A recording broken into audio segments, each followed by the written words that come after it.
ប្រកួតនៅលើទឹកដីសហរដ្ឋអាមេរិកក្របីប្រៃពេជ្រសម្បត្តិធ្វើឲ្យអ្នកគាំទ្រ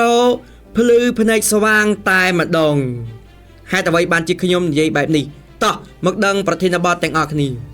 ក្របីប្រៃពេជ្រសម្បត្តិចេញទៅប្រកួតនៅក្រៅស្រុកគឺនៅលើទឹកដីសហរដ្ឋអាមេរិកពីប្រកួតជាប់គ្នានេះធ្វើបានយ៉ាងល្អពលគឺឈ្នះទាំងពីរប្រកួតតែម្ដងដោយឡែកការប្រកួតលើកទី1គេជួបជាមួយនឹងកីឡាករមិចស៊ីកូបាទគេឈ្នះខ្សែក្រវ៉ាត់ WBC ប្រកួតលើកក្រោយនេះជួបជាមួយនឹងកីឡាករអាមេរិកឈ្នះខ្សែក្រវ៉ាត់ទៅទៀតចឹងពីប្រកួតគឺមិនចាញ់នៅលើទឹកដីសហរដ្ឋអាមេរិកទទួលបានខ្សែក្រវ៉ាត់អន្តរជាតិ2ខ្សែធំជាប់គ្នាបាទកម្រមានណាស់បងប្អូនយើងចេញទៅពីប្រកួតឈ្នះខ្សែក្រវ៉ាត់ទាំងពីរតែម្ដងបាទពេជ្រសម្បត្តិអាចរាប់បានថាជាកីឡាករដែលចេញក្រៅប្រទេសធ្វើបានល្អជាងគេហើយទោះបីជាចាញ់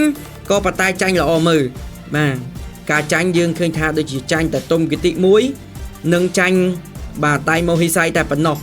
សល់ប្រមាណទៀតគឺពេជ្រសម្បត្តិធ្វើបានយ៉ាងល្អមែនទែន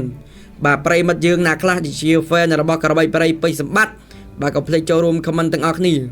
បាទល្អយកតែមែនទែន